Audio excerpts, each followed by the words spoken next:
Okay, good morning, viewers. Thank you so much. My name is Zacch, a teacher of English and Literature at Wahunduru High School. Welcome to this session. We are going to discuss KCSE guidelines, particularly on English Paper 1. It's also good to note that this is a series of sessions. We'll be doing Paper 1, then at some point we'll do Paper 2 and Paper 3. So to the learners, just get prepared so that we focus on this paper and you know what the examiner expects of you, or what is expected of you when it comes to KCSE. So the objective for today is number one, to ensure that the learners are well prepared for the English Paper 1. Number two is by the end of the session, the learner should be comfortable to handle each and every area. And number three is to ensure that the learner is well versed with all that pertains to this paper. That is the three different parts of KCSE English Paper 1. So Paper 1 is coded as 101/1. Yeah, that is it focuses on three different issues. That is functional writing, which is question 1. Number 2 is on the cloze test. And then the third aspect of English Paper 1 is when you talk about the oral skills. So ours is simply to focus on what exactly is expected of us when it comes to various aspects of this. So we are going to go into details and talk about functional writing. And maybe to the learners, I would just want to pose this question and ask, how many different types of functional essays or functional writing types do you know? Maybe you can send that through our chat box. You just respond to the number of the screen. So there are a number of different types of functional writing. There are almost 35. Let me just answer that question for you. We have almost 35 different types of functional writing, and any of them can be tested in this paper. We can never predict which is which, because if you look at how the trend has been for the various years, you'll discover that majority of them has been tested. So it's good to note that number one, the format for functional writing is fixed. So as you look at functional writing, so there are three things I want you to capture at this particular point, as we call them. The tips is the format. The format is fixed. Yeah, the format for various types of functional writings don't change. So if it is a letter, the format of the letter is fixed. If it is a memo, the format of the memo is fixed. Number two, something else that you need to note is we are going to get into further details in this, that is on the content. So the content here is dictated. The content is dictated by the question. The content of every functional writing is dictated by the question. We'll also give an example of that. And then the third aspect that we focus on when it comes to functional writing is on grammar.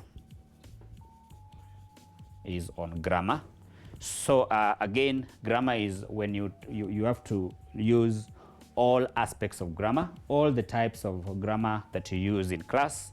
That is maybe the application of nouns, the subject, verb, agreement. So that is all aspects of grammar are tested here, because this is the paper that will test on your communicative aspect. It's going to test whether you are able to communicate in real life situation.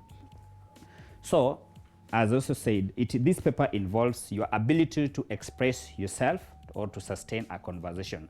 Are you in a position to communicate with people? Are you in a position to sustain a conversation? Number two, this paper also tests you to, tests your ability to engage in debates and discussions. As a student, many times you'll find yourself engaging in debates, engaging in discussions, group discussions. Maybe you're just having an altercation or an argument with a friend. That is key. So this paper ensures that you have that ability to participate in a discussion. Number three, this paper also involves your ability to involve yourself in an explanation on how to do certain things. For example, you can be tested on a recipe. It will test your ability on how to cook or how to give directions. Then this paper will also test your fluency your accuracy, your pleasantness, and the intelligibility of statements. So again, as you answer questions in paper 1, ensure that your statements are accurate, your statements are intelligent, your statements are pleasant, you are accurate, say exactly what you want to say, when and where, and then just ensure that you are fluent. Again, it's good to note. So I'll give you a note here. As you answer questions in paper 1, it's good to note that 1, the number of words do not matter. The number of words do not matter. So what we mean by this is, you find that in paper 3, you're supposed to write between 350 to 450 words. But now in paper 1, the number of words depends on the content, because all you need to do is ensure that all the aspects of the content are captured in the question. Number 2, the language must be grammatical. The language must be grammatical. Yeah, language must be grammatical.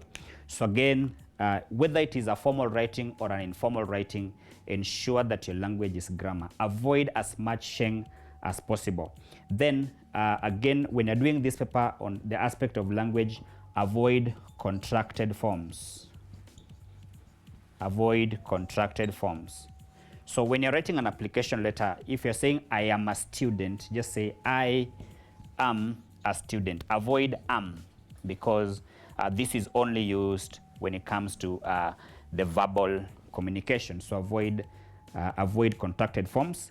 Then it's also good to note that this paper has various ways of testing it.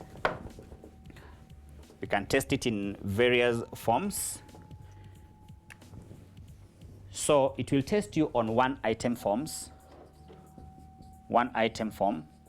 whereby you are given a question like you're supposed to simply write a letter. So if you look at KCSE 2019, KCSE 2019, it was simply, you're simply asked to write a letter. But if you look at KCSE 2008, KCSE 2008, 2011, 2016, then this is where you are given 2 items to do. You are given 2 items to write, maybe a CV and a letter, etc. Sometimes you can be asked to write a book review and a memo, or you can also write an advertisement and an application letter, etc. So I'll just take you through some of the setting trends that we've had since 2006. So I'll move too fast because in the interest of time. In 2006, we tested report. In 2007, we had a formal letter. In 2008, we had a notice of a meeting and the agenda. That's where we are saying 2 items in one. 2009, we had 1 item, that is a letter of inquiry. 2010, we had speech. 2011, we had a speech and a synopsis. 2012, we had application letter and a CV. 2013, we had a notice and a thank you note. 2014, informal letter was tested. 2015, we had minutes. 2016, we had again application letter and a CV. 2017, we had a speech. 2018, we had a letter of request. 2019, we had informal letter. 2020, the cases that was done early this year, that was KCSE 2020, we had an application letter. So the question you are posing at this point is, what is your expectation for KCSE 2021? That is the responsibility of Kenya National Examination Council. We cannot predict it, but we want just to tell students to prepare on this. Just prepare on the various aspects of functional writing. Again, take note that functional writing is divided into 5 different categories. We have personal writings. This includes addresses. Personal writing, that's where we have addresses. So I'll just give you the 5 broad categories of personal writings, of functional writing. So the first one is personal writing. This is where we have addresses, we have packing lists, we have shopping lists, we have diaries, we have personal journals, we have recipe, we have reminder, and we have programs. And then the second major grouping is what is called the social writing. So as you prepare for your exams, ensure you capture that. We have the social writings. This is where we have informal letter. It's been tested a number of times. KCSE 1992, KCSE 1998, KCSE 2014, and KCSE 2019. We also have invitation letters, both the formal and the informal invitation letters. We also have thank you notes or letter of thank you. KCSE 2013 tested something on that. We also have notes of congratulations or congratulatory notes and condolence notes. We have emails. We have fax emails. I know this is an area that has brought controversy. People have been asking whether we still have fax in the syllabus, but it's good to prepare that it can be tested. Instructions to family and friends is also tested here. Telephone messages, giving and receiving directions. Again, KCSE 2004 tested something on giving and receiving direction. The third major grouping of functional writing is what is called the public writing. This is the writing that is meant for the general public. So again, here we have the filling out of forms. We have letters of application. We have letter of apology. We have a letter to the editor. Maybe you want to write to the editor, KUTV. You can write a letter to the editor. It was tested in the year KCSE 1995. Letter of inquiry 2009. Letter of request was tested there 2005 and 2007. And then the seventh category here is the letters of complaint. So again, remember all these are letters. What matters is the content, but the format is fixed. The format of a letter is fixed. We also have study writing as the next group. The next group is study writing. So again, this is where we have aspects of things to do with synopsis. Again, remember, synopsis was tested in 2011, where they asked to write a synopsis of an enemy of the people. We have reports, that is club reports, newspaper reports, surveys, confidential reports. Again, this has been tested severally. KCSE 1991, KCSE 1994, there 2000, there 2006. Then we also have a book review under this category. It was tested in 2007, so again, you need to prepare on that. Then we have questionnaires. Is also an area that can be tested here. And then the aspect of process writing. Maybe you can be asked to write a process, like if you study book 2, Head Start, there's also a story about the process of backcloth making. Then the fifth category is the institutional writing. Institutional. Now, institutional writing, this is where the focus has been here for a number of years, because we talk about notices.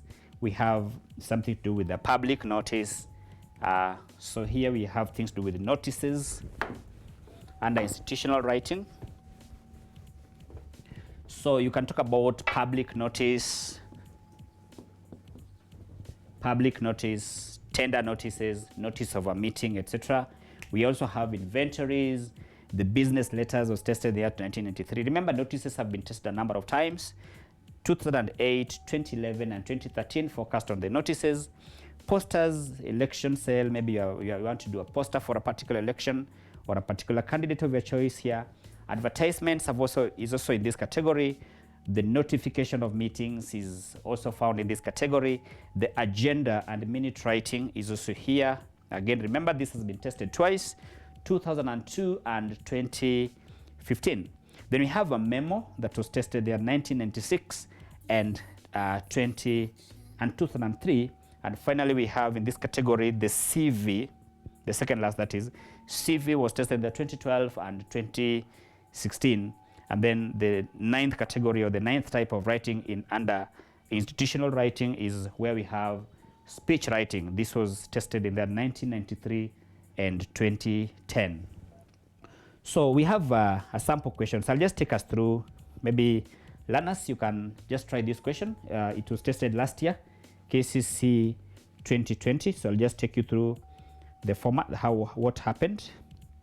So you're told that Kenya Talent Academy is looking for a suitably qualified and experienced experienced and enthusiastic sports coach.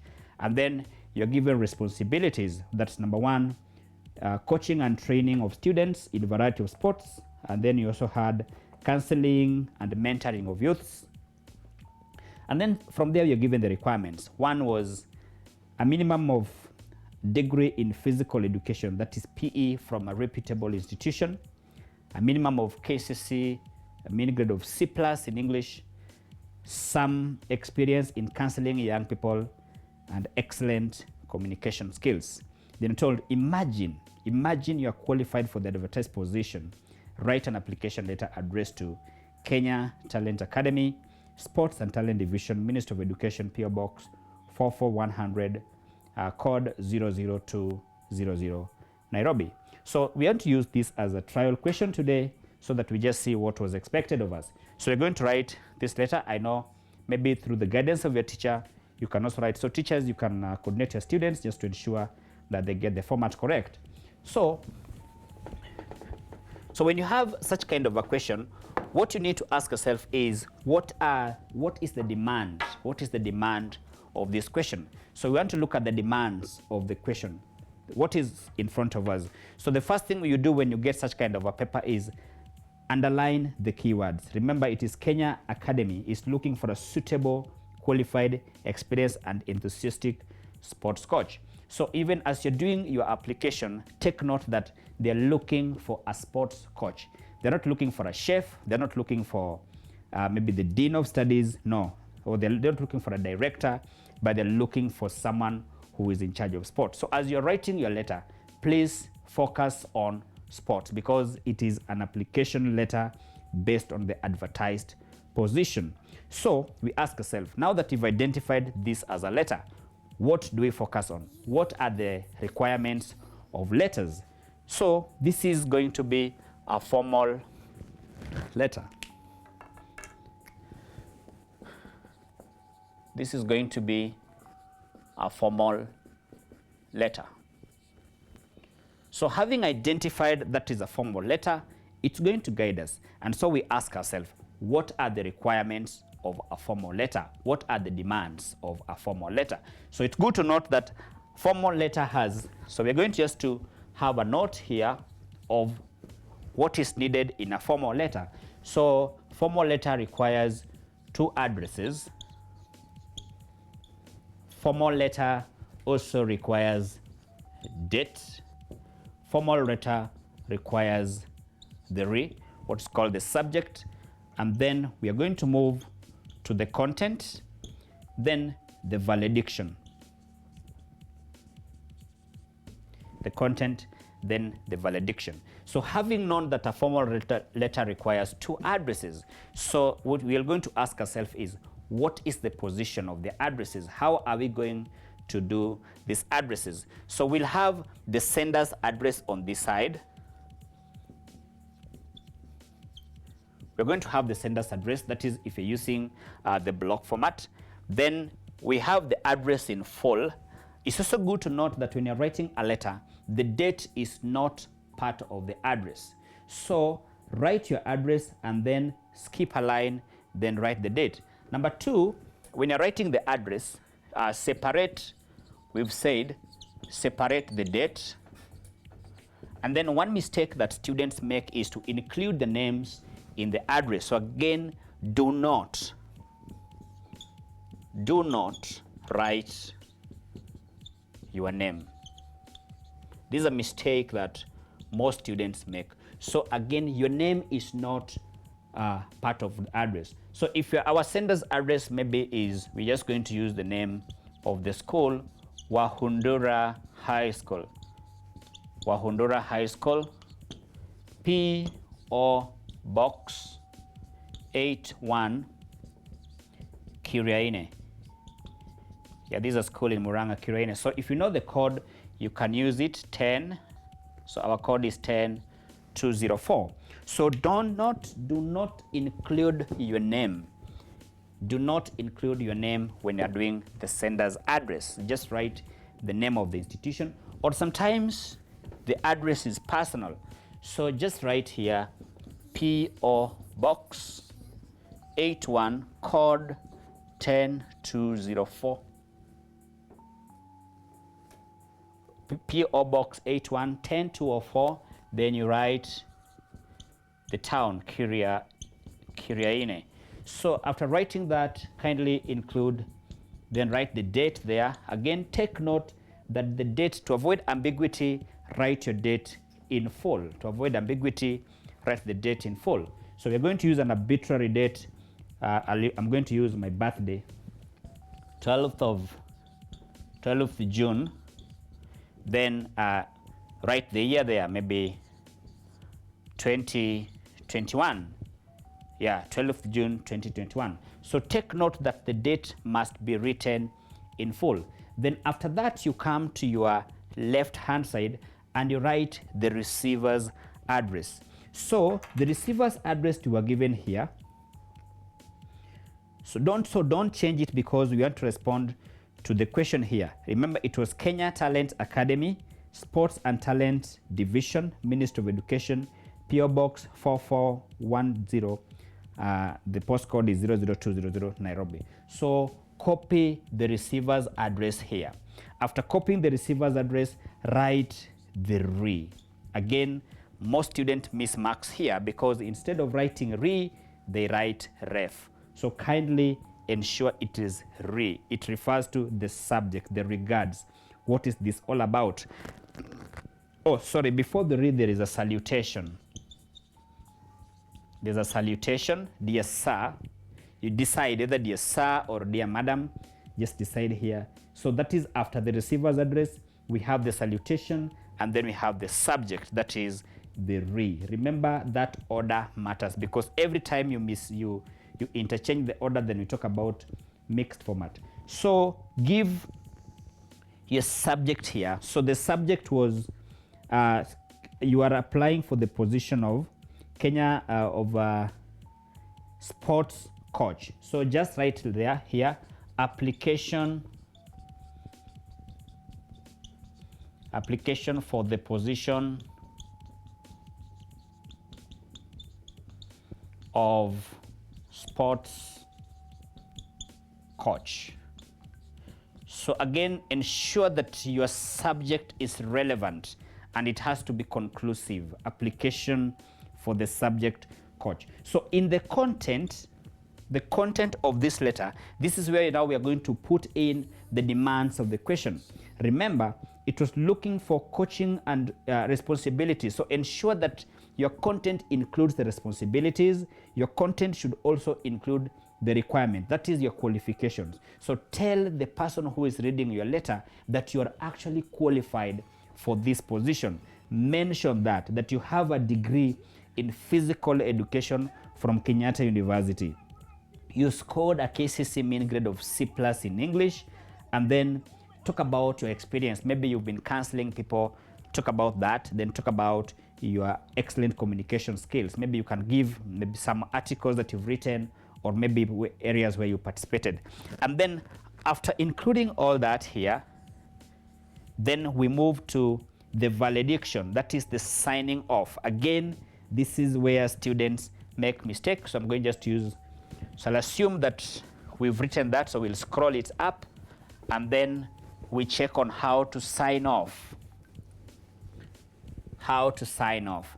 So remember our salutation was dear sir. So you sign off, this is the content of our letter, so we are signing off. So we're going to signing off as yours faithfully. Yours faithfully. Put a comma, put your signature over there. And then after putting your signature, just write your name. Just write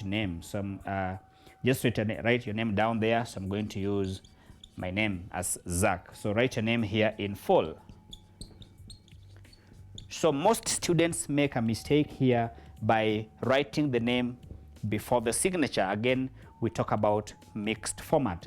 So take note of that. So I'm just going to give you some of the tips or some of the areas that we penalize. The penalties here include where you are irrelevant. Every time you are irrelevant, maybe you've been told to write a book review about a doll's house, and then you write a book review about maybe Blossoms of the Savannah. So that is irrelevant.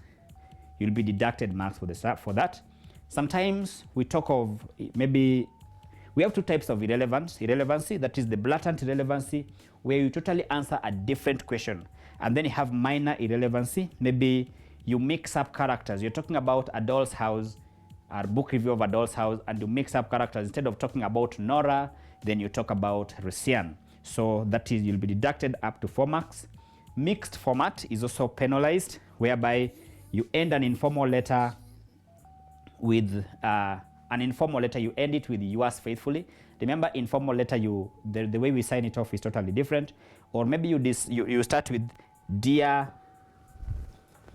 So we can, instead of dear sir, somebody can just decide to write here as dear Dr. Mwangi. So if you write dear Dr. Mwangi, you should sign off with yours sincerely. Then put your sign over there, and then your name. So again, just every time you begin with dear sir and then you sign off as yours sincerely, right, that is mixed format. Then using wrong format, including maybe you are told to write a notification of a meeting and then you write an agenda, that is penalized. Sometimes you're also denied marks. If you're told to write something like an email or a notice, remember you need to have a borderline. If you miss the borderline, you're going to be denied marks. Change of order, I've talked about that. If you change this order, you'll be penalized for that. So those are some of the areas we need to avoid, need to take note of. Then you move to cloze test. Now, cloze test is also an area where students have always asked me whether, is there a fixed marking scheme for the cloze test? The answer is yes. So what do we need to do when we have a cloze test? So I'm just going to take us through the tips on how to answer questions in a cloze test. 1, read the passage, noting the twists and turns. So understand this passage well, so that you're going to get a flow of it. So note the twists and turns. The words you use, it must add to the continuity. Number 2, familiarize yourself with the day-to-day language. Familiarize yourself with the day-to-day language. Then the third thing you need to do for you to get cloze test questions correctly is get good exposure. Exposure to the TVs, to radios, to newspapers, to books. You need to expose yourself by reading widely. Then be keen on lettering. I know sometimes students, their handwritings. I remember there's a time I was challenging my students about the handwriting, and then they told me they wanted to be doctors. So I had to tell them, guys, take note that you are not yet what? You are not yet doctors. So just write well. So handwriting, it is tested in the cloze test, because if you begin maybe a gap and you simply write letter L like that instead of, and maybe the word is listen, but it's coming at the beginning. So no matter how big that L is, it is a small letter. So again, take note, we have L and L. We have K and K. We have H and H. We have P and P. So lettering, just format your letters correctly. Avoid optional answers. Do not stroke your answers. Do not stroke. We are looking for answers from the student, not the marking scheme. So do not stroke. If you are sure that one is correct, please use the correct one. The challenge is, if you write 2 answers and one of them is wrong, then the wrong one cancels the right one. Observe punctuation marks. Check on the collocations. Test your answers on the past of speech. If maybe you find that the word that is coming after the gap is a noun, probably the word before it is an adjective, then put yourself in the passage. Just follow up the passage. Take note of the prepositions. Maybe you have a word such as in case, then there is a dash. Definitely that word will be of, in case of. So again, take note of that. Take note of the adverbs. Take note of the conjunctions, etc., etc. So again, what you're trying to say here is just read the question. Just read the passage, put yourself in the passage, understand the passage, and then follow it up. Also here, we are just going to look at some of the penalties here. One, inappropriate punctuations. Every time you begin a sentence with a small letter, then that will be penalized. You'll get wrong answers. Alternative answers. If one is wrong, the wrong one cancels the right one. Incorrect spelling. If you spell a word wrongly, it is not marked. It will be marked wrong. Poor lettering and blank spaces. If you leave a blank space, you will be penalized for that. In other words, you will not get marks. Then you move to the third part of this. This is the longest part of paper 1. That is oral skills. So we'll look at oral skills. So even as we look at oral skills, it's good to note that paper 1 simply tests on your application, your politeness, your etiquette in our day-to-day life.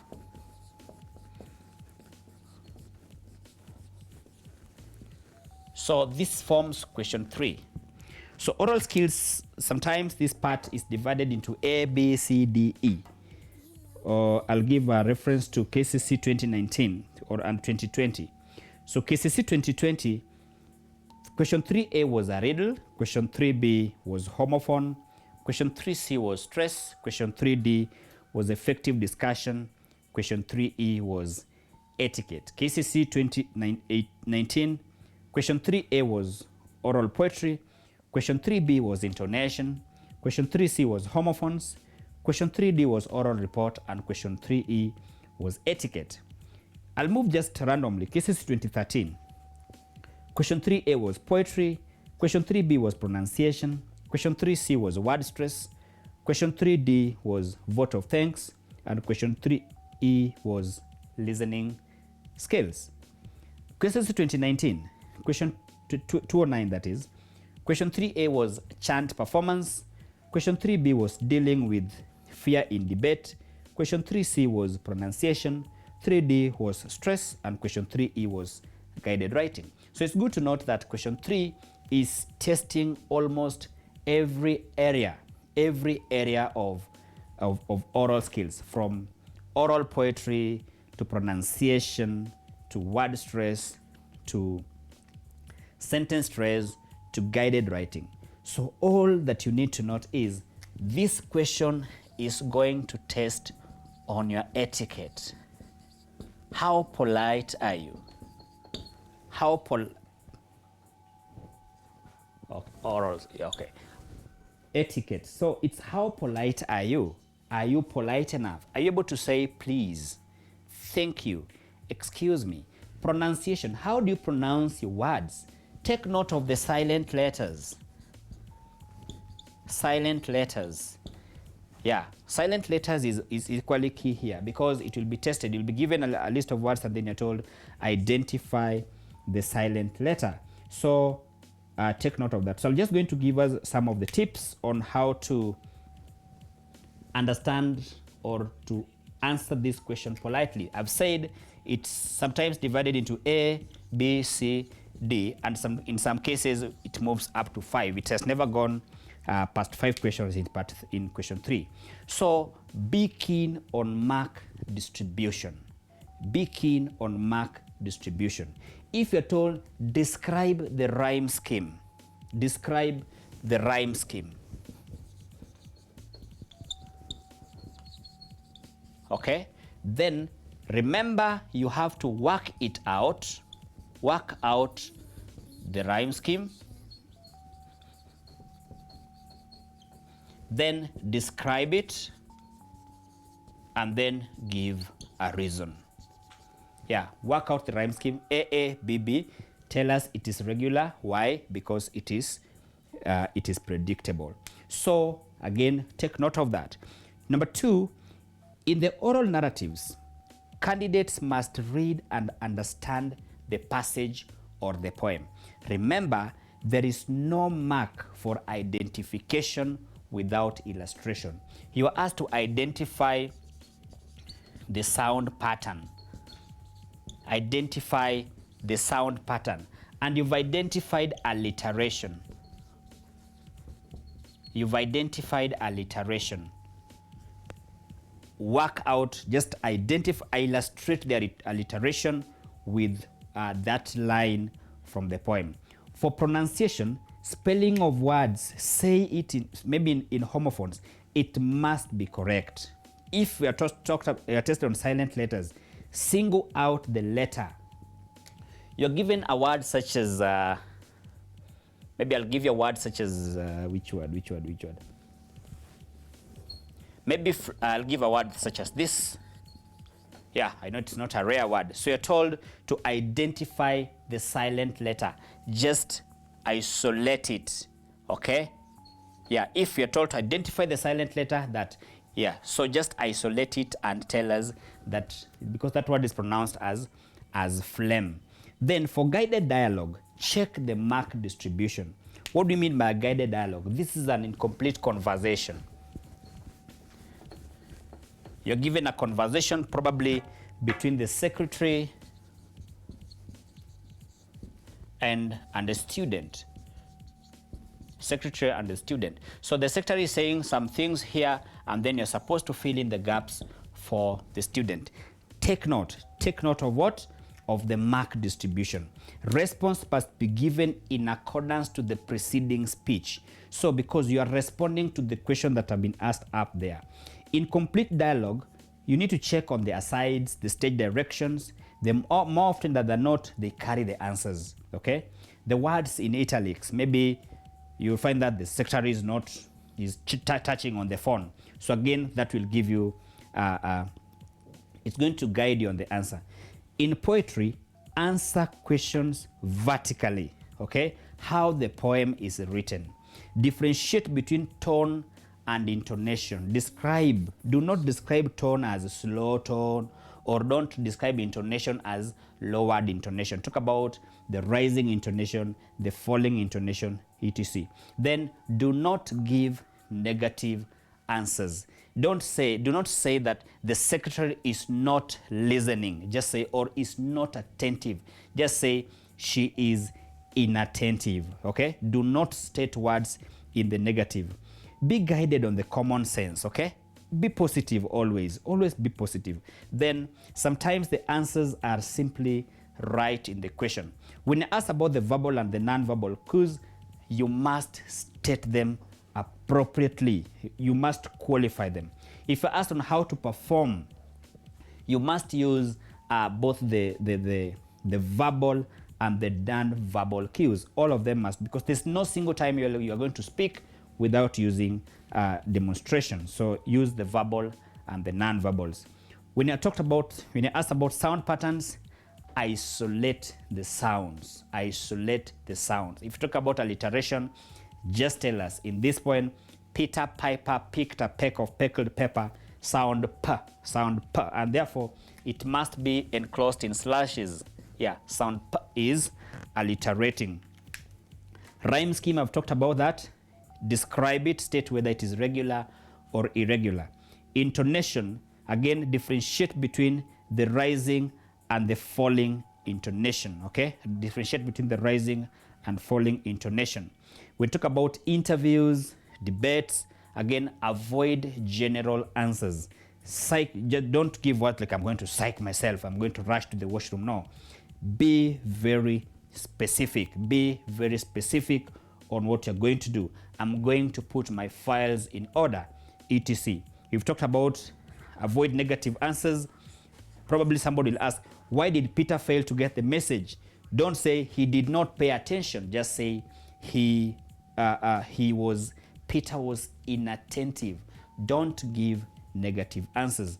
If you're told to how to capture the audience, the attention of the audience, sometimes you walk into a room and people are busy doing their things. Ensure that you're going. Sometimes students say that I'm going to use facial expression. So I ask myself, if you walk into that room and start smiling in front there, are they really going to get your attention? So talk about, I'm going to maybe tap the table, I'm going to blow a whistle. So inject some humor, I'm going to inject some humor, etc. Then differentiate between onomatopoeia and ideophones is also a key thing. This is an area that confuses students. Then Focus on the demand of the question. You're being asked about the tone. You're being asked about the rhyme scheme. Focus on that question. Word stress is also another area. All words must be captured in the order in which they appear in the poem. Which word are you going to stress and why? Please just put those words the way they're appearing. Don't interchange that line. Then we have maybe the penalties. The penalties that we observe here. One, there is no marks for identification without illustration. Every time you identify something, you identify sound pattern that this is alliteration, this is assonance, and if you don't illustrate, there's no mark for that.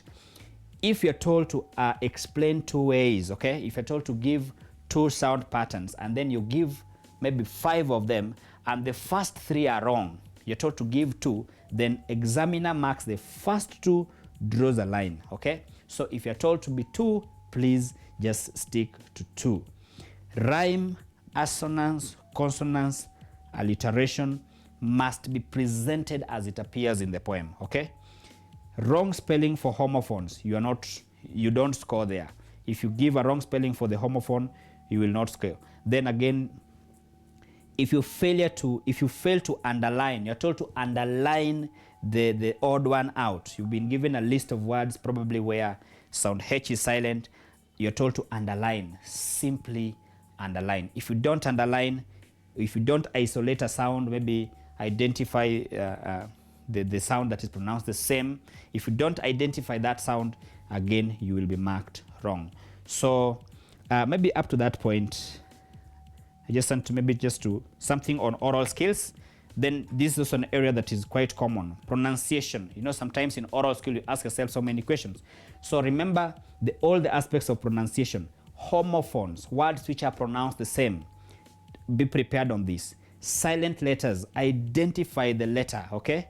Identify the letter. If it is a silent letter you've been asked, don't put it in slashes because you're not asking for the sound.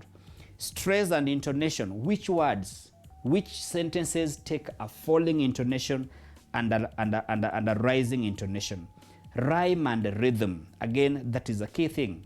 Sound patterns contribute to rhythm, okay? Sound patterns contribute to rhythm. So again, take note of that. Use of tone, okay? Use of tone. In oral narratives, again, this is somewhere that you'll be tested on a number of things, but it will test one on the aspect of performance. How do you say a line? How do you perform the last line? I'm saying, just say, I'm going to lift up my hand. Oh my God. So the verbal and the non-verbal. Personalize the answer. Don't just say lifting of hand, or don't just say giving of, I'm going to use the non-verbal. Specify and you personalize it. Specify and personalize it, okay? Effective delivery. How do you deliver? You are just about to recite a poem. How do you ensure that you capture the attention of the audience? Again, effective delivery. Talk about that. The use of humor, eye contact. Again, don't just say eye contact. Say, I will maintain eye contact, okay? I will maintain eye contact with my audience. Again, don't just talk about eye contact and stop there.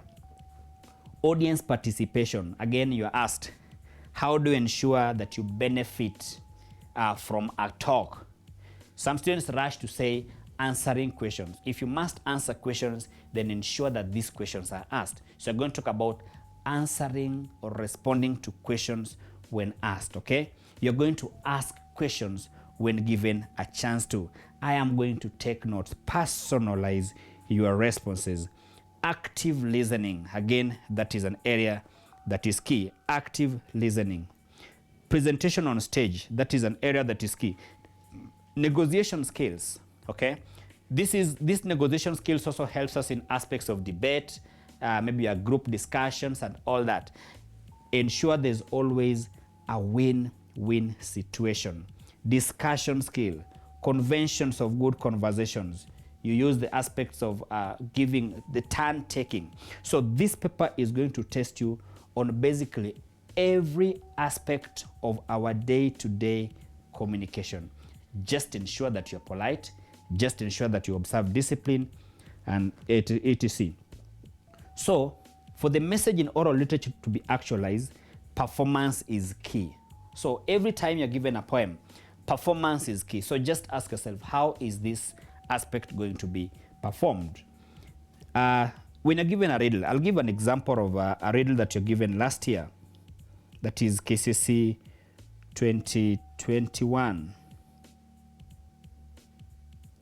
Yeah. So you're told, read the following conversation. No, that let me talk about the riddle. Yes. So you're told, study the riddle and answer the question that follow. The challenger was, take a riddle, I take it. This small woman cooks better than your mother. This small woman cooks better than your mother. Then the respondent is, it's a bee. So then you're told, describe the stage of a riddling process evident in the riddle above.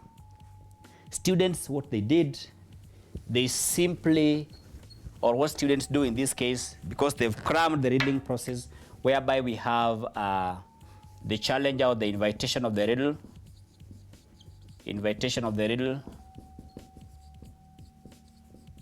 then acceptance of the riddle.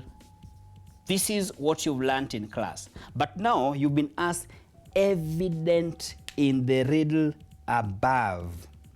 So what do? Learners, how do you respond to this? You must illustrate this. So we talk about invitation of the riddle. Ensure that the challenger, tell us the challenger is invited to the, the challenger invites the audience to the riddle session. And then you capture that session. Take a riddle, you have to capture it. If you did not capture that, you would score wrong. You would not get it correct. Acceptance. The audience accepts the riddle. Then go to the riddle and explain it, okay? Then we also have the challenger again saying, posing the riddle. Again, illustrate it from the riddle that you've just been given. And then the response, okay? Direct or the correct response. Illustrate it from the... So don't just carry the book knowledge that you've been given. Don't carry the book knowledge that you've been given. So even up to that point, even as I summarize this, it's good to note that this paper is going to test you on skill. So I want us just to take one aspect of functional essay and just see how it is done. Maybe I'll take us through KCSE question that was tested in the year 20. Okay, 2020, 2010, yes. KCSE 2010. Just as I summarize, or this is something I can just give you as a take-home exercise or take-home assignment. This was the question. You're the chairperson of the environmental club, which has just been newly introduced in your school. There's going to be an official launching of the club. Write a brief speech that you deliver at the launch. And then remember, your speech should include the following: introduction, club officials, the objectives or the aims of the club, the activities to be carried out, the conditions for membership, enrollment, and any other relevant introduction. So the question students normally ask is, what is the content of a speech? Does a speech take format? Yes, the speech has a format. Number one, that aspect of acknowledging those who are present, acknowledging the dignitaries. So again, remember, it is ordered from the top to bottom. Every time you begin a speech, ensure, maybe you are attending a session whereby the president is there. So just begin, His Excellency, the President of the Republic of Kenya, Deputy President of the Republic of Kenya. Then you narrow down to the principal of the school, to the teachers, fellow students, ladies and gentlemen. So again, that hierarchy is key. Ensure it is captured. Avoid terms such as all protocols observed. It is wrong, it's ungrammatical. So in a given something like a speech, just ensure that your speech captures what is required of you. I gave an example of notice, KCSE 2011. Your drama club is organizing to stage a performance in Henrik Ibsen's. Maybe I'll just say, your drama club is organizing to stage a play on the performance of A Doll's House. Write an invitation to the neighboring schools and the general public of the event. So you ask yourself, which aspect of functional writing is this? So you're supposed to write a what? Write a notice. Write a notice announcing the event. Number 2, in not more than 200 words, write a synopsis. So as you prepare for this question 1, remember, short forms are usually fused. They are usually tested together. You'll be tested on the notice, and like this one is going to test you on the notice and the synopsis. You can be tested on the agenda and minutes. You can be tested on a CV and letters. Short forms are combined. When you're tested on a report, again, just take note. As I said, the mistake students make when talk about reporting is mixing format, putting recommendation before the conclusion. Again, that's a mixed format. You're going to miss it out. Just email. Again, differentiate between email. I'm just doing a recap. Differentiate between email and a memo. Okay? Which one comes first? From date or from or to? We have those that begins with from, then to. Again, take note of this. Between email and a memo. Don't confuse them.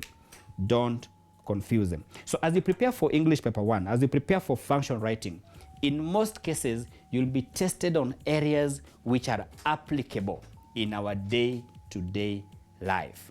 Letters has been tested several times. It is not written anywhere that it cannot be repeated, but as you prepare, just prepare on every aspect. Prepare on every aspect. Finally, it's good to note the following as I just put this to a close. I'll give a feedback on KCSE 2019 on how students performed in a cloze test. It was noted that students simply fear this aspect. They fear cloze test. So this is, just take your time, read the passage carefully. Cloze test, I know nightmares. Students, how many of us scored 10 out of 10 in your internal exams here? 10 over 10? 9 over 10? 8 over 10? 6? 5? Maybe 4? Majority, you'll find that they score between 4, 3. Some even score 0. And then they say, this thing is simply not doable. I want to assure you it's doable. Cloze test is doable. Just demonstrate that your communication, you're communicating not only the meaning, but there is continuity. Continue with the story, okay? Familiarize yourself, expose yourself, avoid optional answers. Those are simple things. Then the last thing that will ensure that you fail, avoid Sheng. Sheng and cloze test are enemies. They don't work together. They just don't work together. Avoid translating from your mother tongue into English. I remember one day I asked a student, where are you from? Then he told me, they are down. You translate that into your mother tongue, then you realize it's not communicating. That is not communicating. Fine is English, but it's missing the aspect of meaning. So avoid translating from your mother tongue into English. So cloze test is doable, guys. Cloze test is doable, friends. Just practice it and all that. I've talked about the aspect of performance. I've said do not put your answers in the negative, active listening, taking notes. I'll give an example, KCSE 2017, whereby you are told that you are part of a speech, you are part of a presentation, and you realize that a few minutes into the talk, students were fidgeting, they were looking out, they were yawning, they're throwing things at each other. What could be the possible cause of this? Students normally rush to say they were bored. So we ask ourselves is, if you say students were bored, that is a general answer. Be specific. What made these students get bored? What made these students get bored? maybe the speaker was using jargons, the speaker was speaking in monotone, the speaker was rushing, or the speaker was moving too fast, the speaker was not maintaining eye contact with the audience, etc. So again, just be very specific. Avoid giving general responses. Something else that I want just to highlight here. You've talked about riddles. Yes, tongue twisters, puns, proverbs, jokes, and idioms. This is an area that is tested in the oral form. So as you prepare, just check on that. Tongue twisters. So again, in the oral skills, just in summary, what we said is be keen on the marks, identify before illustrating, tie your answer to the poem. Don't borrow from another poem elsewhere. Politeness must be exhibited in your response. So when the speaker and the secretary and the speaker is talking, let me give an example. That was KCSE last year. Yes, KCSE 2020. Read the following conversation between Hamisi and the secretary of Walimu Wema College and answer the question that follow. Hello, that is Hamisi saying, students, I know you have this paper. Hamisi saying, hello. Secretary saying, hello, how are you? I am Ian Simiyu. Is that Walimu Wema College? The secretary says, yes. What do you want? I would like to talk to the principal is not in. So the secretary interrupts. The principal is not in. I wanted to inquire about the requirements for joining a college. There's no room for more students. Then Hamisi says, could you kindly tell me about the next intake? Then the secretary says, I don't know. You will see the advert in the newspapers. And then the secretary hangs up. So the question is, identify the shortcomings of the secretary's responses or response. Identify the shortcomings. So again here, narrow down, okay? Narrow down and specify. So when you say the secretary receives the call rudely, then illustrate. Who are you? Don't just say the secretary is rude or receive the call. Then the secretary interrupts Hamisi. Give the element where that interruption is. Just quote it from the text. The secretary dismisses Hamisi. There's no room. Then illustrate that. There's no room. You're going to check. Then again, the secretary fails to introduce herself or himself. It's always assumed the secretaries are ladies, but himself or herself. So again, just introduce yourself. The secretary must introduce himself. Then the secretary hangs up without ending the conversation. Normally you say, thank you for calling Walimu Wema College, etc. So again, that is happening. Then the secretary assumes the role of the principal by giving categorical answers. There's no room for that. So again, when you must identify and illustrate from the text. The last part that most students also missed, particularly in the last year's exam, is because of how it was tested. Correct any 3 responses of the secretary to ensure that you adhere to the telephone etiquette. Write your responses in the table below. Normally, we are used to identify the shortcomings of the secretary and then it moves there. But now this question narrowed down. You identify the shortcoming and then you correct it. So this is going to test you. Do you know what was supposed to be done? Or you're only good at highlighting mistakes? So he says, hello, who are you?